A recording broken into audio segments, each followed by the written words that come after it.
प्रिय दर्शकों नमस्कार।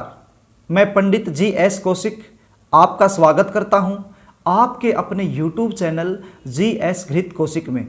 सबसे पहले आप सभी को मेरी तरफ से शारदीय नवरात्रों की ढेर सारी शुभकामनाएं। मां भगवती से प्रार्थना करता हूं उनका आशीर्वाद हमेशा आप पर बना रहे। आज मैं आपको बताने वाला हूं शारदीय नवरात्रों में ऐसा कौन सा उपाय किया जाए जिसके करने से आपके बच्चों की शादी में जो विलंब चल रहा है, जो अड़चने आ रही हैं, जो बनती बनती बात भी बिगड़ जाती हैं, इन सब से आपको छुटकारा मिल जाए।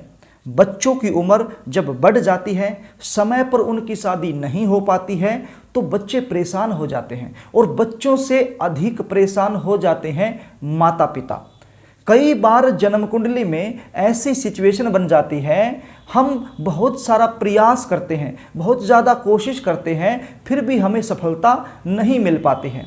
रिश्ते आएंगे, बातें चलेंगी, लेकिन कोई भी रिश्ता, कोई भी बात सफलता तक नहीं पहुंच पाता है, बीच में ही ब्रेक हो जाता है। और कई बार रिश्ता पक्का हो भी जाता है तो अंत में जाकर के कोई न कोई ऐसी बात निकल करके सामने आती है जिसके चलते रिश्ता टूट जाता है। कभी लड़के वालों की तरफ से ना हो जाती है और कभी लड़की वालों की तरफ से ना हो जाती है।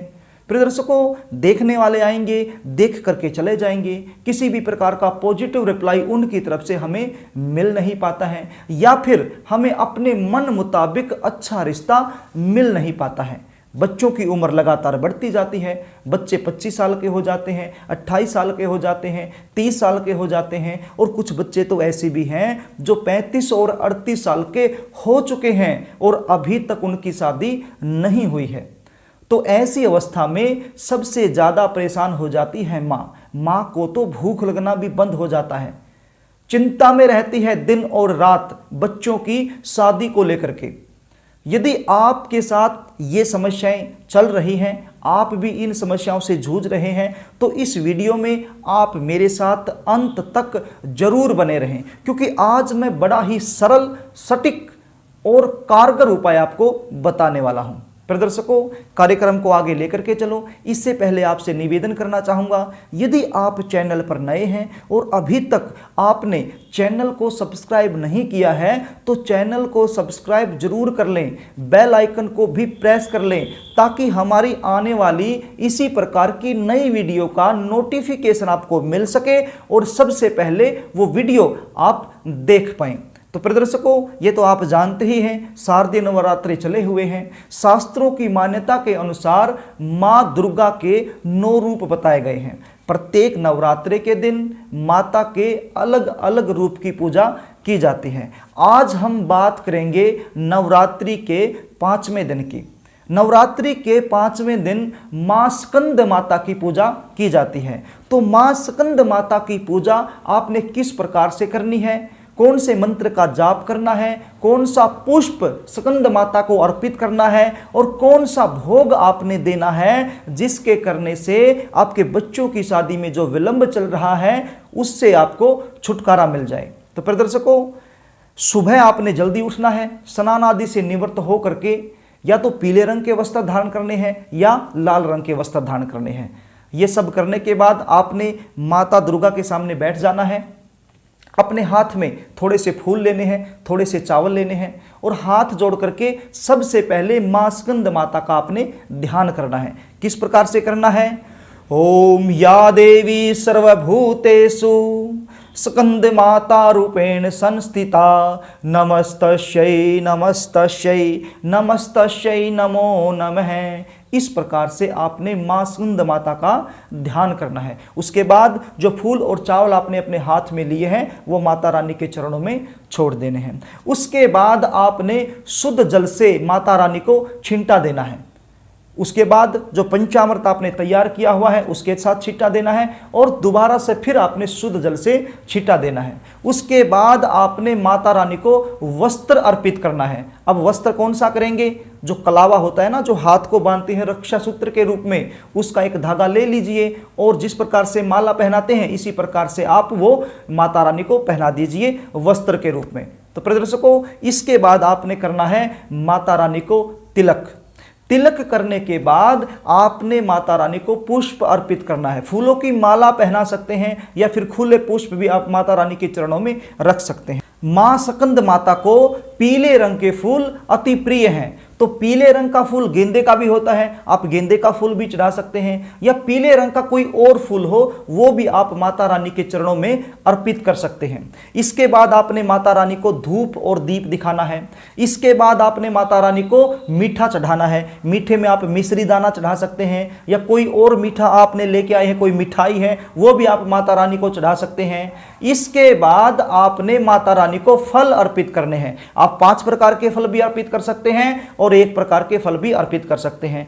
फल अर्पित करने के बाद आपने एक पान के पत्ते में लौंग, इलायची और सुपारी, ये तीनों चीजें लेकर के पत्ते को फोल्ड करके माता रानी के चरणों में अर्पित करना है। इसके बाद माता रानी को देना है भोग। तो भोग में आप क्या देंगे? मां स्कंद माता को केले का फल अति प्रिय है, तो आपने केले का ही भोग मां स्कंद माता को देना है।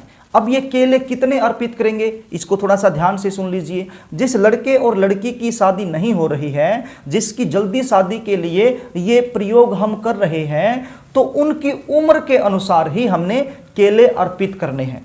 मान लीजिए उम्र 25 साल की है, तो कितने केले अर्पित करने हैं? 5 केले। यानी कि जितनी उम्र में वो चले हुए हैं उसको 5 से भाग दे देना है, और जो भी शेषफल आता है उतने ही केले मां स्कंद माता को हमने देने हैं। अब मान लीजिए हम भाग करते हैं तो कई बार पॉइंटों में आता है। अब मान लीजिए 28 साल की उम्र है, 28 साल की उम्र में चल रहा है, लड़का हो या लड़की हो, तो कितने केले अर्पित करेंगे? 28 को 5 से डिवाइड करेंगे तो कितना हो गया? 5 पॉइंट कुछ आएगा भागफल।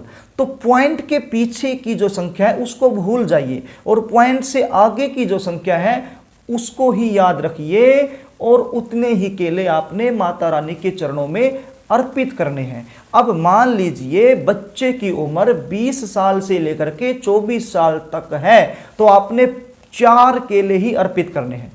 अब यदि ये उम्र 25 साल से लेकर के 29 साल तक है तो 5 केले अर्पित करने हैं, और यही उम्र यदि 30 साल से लेकर के 34 साल तक है तो फिर आपने 6 केले अर्पित करने हैं, और यही उम्र यदि 35 साल या 35 साल से आगे है तो 7 केले आपने माता रानी को भोग के रूप में अर्पित करने हैं। इस प्रकार से आपने केले अर्पित करने के बाद एक मंत्र का जाप करना है। मंत्र कौन सा है आप स्क्रीन पर भी देख लीजिए, बड़ा ही आसान मंत्र है और इसका उच्चारण मैं कर देता हूं। क्या मंत्र है? ओम ऐं ह्रीं क्लीं स्कंद माताय नमः। बस ये छोटा सा मंत्र है। इस मंत्र का जाप आपने 108 बार करना है, और यदि 108 बार आप नहीं कर सकते हैं, इतना समय आपके पास नहीं है, तो कम से कम इस मंत्र का जाप 21 बार जरूर करना है। यह मंत्र जाप करने के बाद माता रानी के चरणों में आपने प्रार्थना करनी है कि हे स्कंद माता, मैंने आपके निमित्त मंत्र का जाप किया है, और केला जो आपको बहुत ज़्यादा प्रिय है वो भोग के रूप में आपको अर्पित किया है। मेरे मन की जो कामना है उसको पूर्ण करें। यदि आप खुद कर रहे हैं तो ऐसे प्रार्थना कर सकते हैं, मेरी शादी में जो विलंब चल रहा है उससे मुझे छुटकारा दिलाएं। और यदि माता पिता हैं, अपने बच्चों के लिए आप कर रहे हैं, तो ऐसे बोल सकते हैं कि मेरे बच्चों की शादी में जो विलंब, जो अड़चने, जो बनती बनती बात बिगड़ जा रही है, ये समस्या चल रही हैं, इन सारी समस्याओं से छुटकारा दिलाएं। हे माँ, हम पर कृपा करें। इस प्रकार से मन से, हृदय से, भाव से प्रार्थना करने के बाद आपने ये केले उठाने हैं जो भोग के रूप में दिए हैं। ये केले उठा करके किसी भी आसपास के मंदिर में चले जाना है, और वहां पर कोई भी पुजारी है उस पुजारी को ये केले आपने दे देने हैं। और यदि पुजारी नहीं मिलता है तो मां दुर्गा के चरणों में आपने इन केलों को रख के आ जाना है। मंदिर कोई भी हो सकता है, कोई जरूरी नहीं है कि दुर्गा मां के मंदिर में ही जाना जरूरी है। कोई भी मंदिर हो, पुजारी होना चाहिए। किसी भी पंडित जी को आप ये केले दे सकते हैं, दे करके आ जाना है। बस इतना सा उपाय करना है प्रिय दर्शकों। बड़ा ही आसान उपाय है लेकिन कारगर है। यदि आप अपने बच्चों की जन्म कुंडली का विश्लेषण मुझसे करवाना चाहते हैं, जानना चाहते हैं कि बच्चों की जन्म कुंडली में ऐसा क्या दुर्योग बन गया है जिसके चलते विवाह में लगातार विलंब चल रहा है, भगवान का दिया हुआ आपके पास सब कुछ हो सकता है, आपके बच्चे दिखने में सुंदर हो सकते हैं, अच्छी खासी नौकरी भी कर रहे हैं, अच्छा खासा पैसा भी कमा रहे हैं, सब कुछ है आपके पास, लेकिन शादी में विलंब हो रहा है।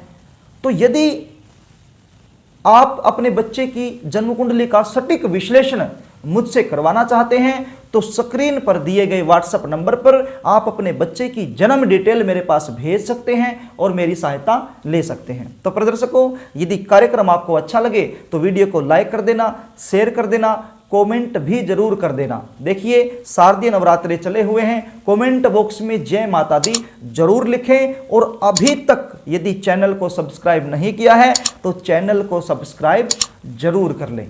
आज के लिए बस इतना ही, कल फिर मिलेंगे, तब तक के लिए नमस्कार।